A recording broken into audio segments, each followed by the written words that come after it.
Matthew was a very loved child. He was an 18-year-old American boy like everybody else in this country. Normal boy. When he was born, just the cutest little baby with big brown eyes. He was a handsome little boy, and he was very happy all the time. He was such a free spirit. He was so happy all the time, and he had a smile to die for. I remember Matt's smile, boy, I'll tell you something. He was a charmer. Yeah, those eyes of his could probably get him in a lot of trouble. He was always involved, you know, he likes being involved in sports. We used to play basketball, paintball. And he was always a scrapper, though. That's one thing I liked about him. If you picked on him, he'd pick on your back. Someone to always talk to, you know, personal relationships, someone you could depend on. He was a great person, lots of fun. I miss him. I miss him every day now.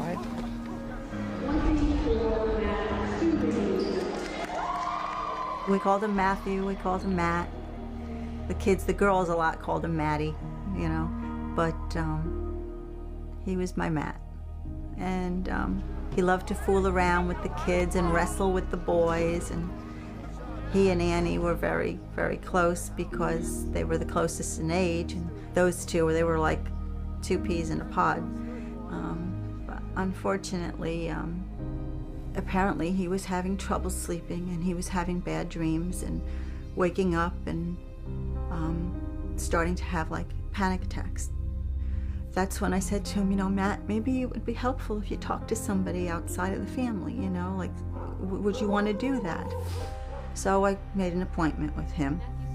So we go in there, and she sits down with us, and after no more than 15 minutes of talking with Matthew and asking some questions, she gives us samples of Lexapro.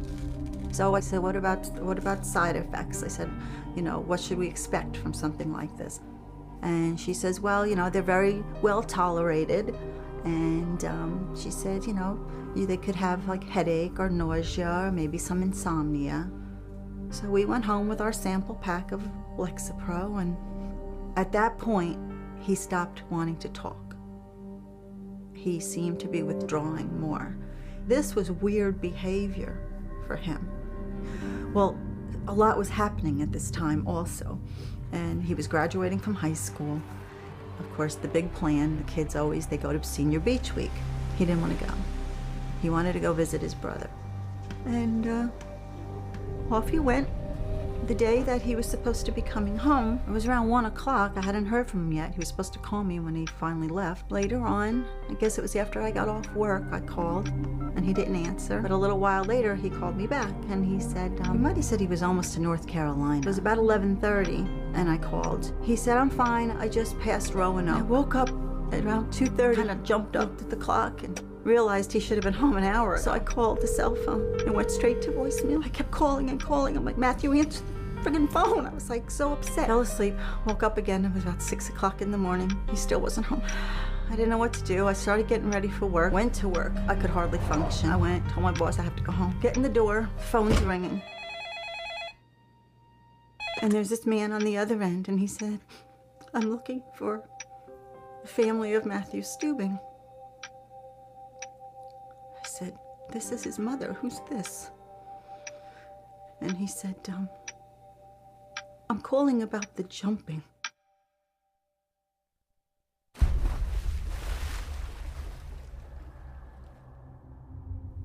Our world blew apart. We couldn't imagine that this had happened. We couldn't understand because this just wasn't Matthew. None of this was Matthew. I mean, it was like, made no sense. It made no sense.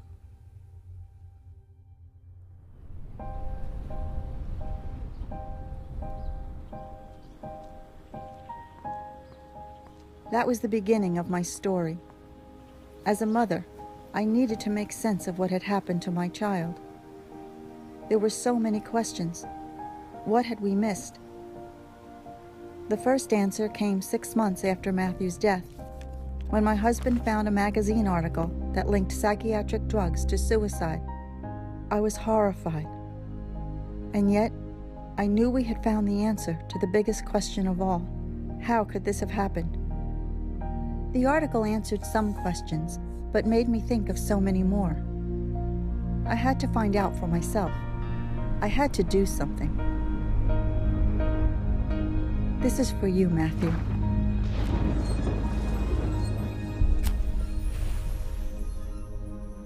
Before, all I had ever heard about psychiatric drugs from the media, at schools, in the doctor's office, was how safe and effective they were.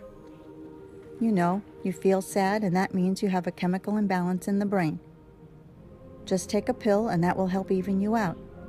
No problem. But this certainly didn't happen in Matthew's case. Something was wrong with that story, and I needed to find out what. But were there any professionals who could tell me what's really going on?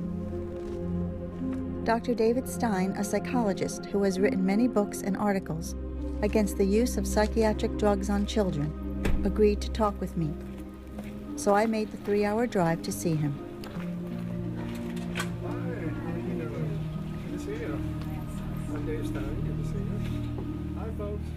Tell me what brought you to drive all the way down here. Well, we went to a doctor, a psychologist. Okay. And my son was diagnosed with depression, and we were told that it was caused by a chemical imbalance. Is there such a thing as a chemical imbalance in the brain that can cause psychological problems? No, actually, that's one of the misstatements of disinformation or misinformation that's coming out. And unfortunately, I think your psychologist believes there's a chemical imbalance, and a lot of people do. The psychologists, educators, the psychiatrists certainly accept it, and now pediatricians are accepting it. It is not caused by chemical imbalance. And what makes me angry is so many of the doctors are just buying into that. It's just not true. There's no test or anything that could have been done to determine that. Am I right? They claim that they found this chemical imbalance or that anatomical problem or anomaly with the brain or nervous system, and yet if you were to send your child to a lab to have the chemical tests done on his blood or urine, they would look at you like you're insane because it can't be done. So what they claim is an imbalance cannot be measured by any laboratory or urine tests or PET scans or CAT scans. None of it can be replicated at the clinical level. And there are about 1,000 claims that come out every year where they think they found the cause of depression or ADD or bipolar disorder. None of it is true. Does that answer your question, Celeste? Yes. Okay. I think so. I feel that if I had known better, if I'd had the information in front of me to make a decision, he would never have been on that drug, to be honest. He never would have been on that drug. And I believe we would have worked it through.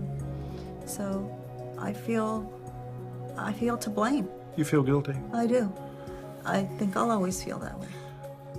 You did not let your son down. You were an honest parent, honestly seeking help for your son who was having some trouble. And if you went to the bookstore, the books would say the same thing. The same garbage would be inundated through all the bookshelves. So you'd pull one book after another book after another book, and all you would get is chemical imbalance or a neurological disorder and all this.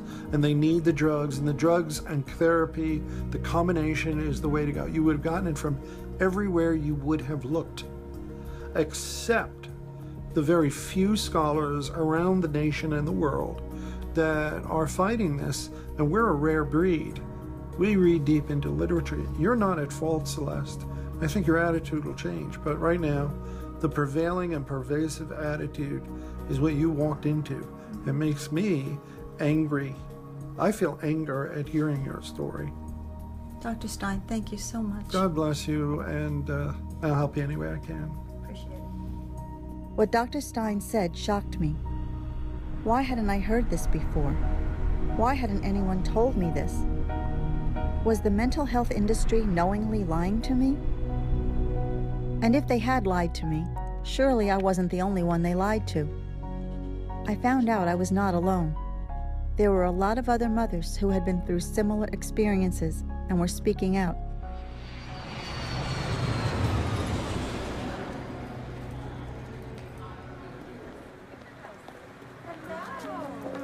Meeting these women was an opportunity to hear about what had happened to their children and come to terms with what had happened to Matthew.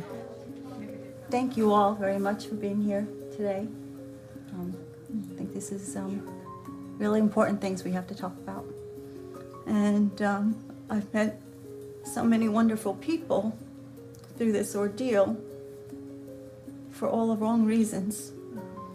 And one heartbreak after another. So I know there are so many stories just right here in this room. And I want people to know what this can do to families and to children. So thank you for being here today and helping me. Thank you. Thank you. You know, they let you think that one doesn't matter. You know, they expect that a certain percentage are going to suffer these side effects, and that's okay with them. One child's dying. But it's not okay it's not okay. No. And there's one, and there's one, and there's one, That's and then right. there's 100, and then there's 1,000, and then That's there's right. 10,000. That's And right. it's not just one. Yeah, that's And right. one is too many. That's right. But That's it right. just goes on and on. When I took Matthew to the doctor, he was diagnosed with a clinical depression. And they said it was because of a chemical imbalance. What happened to you when you took Candace? We took Candace because she was exhibiting anxiety at school. She had started blocking on tests, and I had a couple of teachers say, you know, Candace needs to study for these tests, when I would know that she had, because I used to study with her and she'd always make note cards and everything. But she would get to the test and she would freeze, or else her writing was so horrific that she might have had the right answer, but the teacher couldn't read it, so she'd get it wrong anyway. And I took Candace to a highly recommended child psychiatrist, and he talked to her for about 15 minutes and said, well, she has a generalized anxiety disorder. The only way that this anxiety was manifesting itself was in tests. There were no other areas of anxiety. They're not telling you that it's entirely psychologically based and subjective. They're just saying, oh, well, based on these symptoms, you have a chemical imbalance. And then with a chemical imbalance, it's like, where did they come up with that? What chemicals? Exactly. I love that. Like, where's the test? Don't we get a test? Where are the tests, you know? You can draw somebody's blood and see if they have cancer. You can, those are real medical diagnoses. If somebody tells you that your child has ADHD, ask them to draw their blood and show you the chemical imbalance causing this. And they can't do it because they haven't proven the chemical imbalance that's causing this. It's completely arbitrary and subjective, and it is their opinion that that's what's going on with your child, who you are actually the expert on. They always hide behind, I say they, you know, the psychiatrist and the psychologist, they always hide behind, we're doing this in the best interest of your child, you know? And that's really hard to get around, you know, as a mom. You know, you're out there and you're like, I want to do what's in the best interest of my kid, you know? Playing on the guilt again. Yeah. If you loved your child, you drug them for their own well-being. And you want to do what is right for your child, so you bow to the pressure because you think that they know, because they have an educational history, they've gone to college, they're more powerful, they know. They're the professionals. You know your child better than anybody. Tune them out. You do what your heart tells you. You don't listen to them. These women were strong, knowledgeable, and determined to spread the word that what had happened to their children could happen to anyone's. Because when it comes to diagnosing kids with psychiatric disorders, no one really knows what they're doing, as a group of high school students found out when they interviewed psychiatrists at a recent psychiatric convention.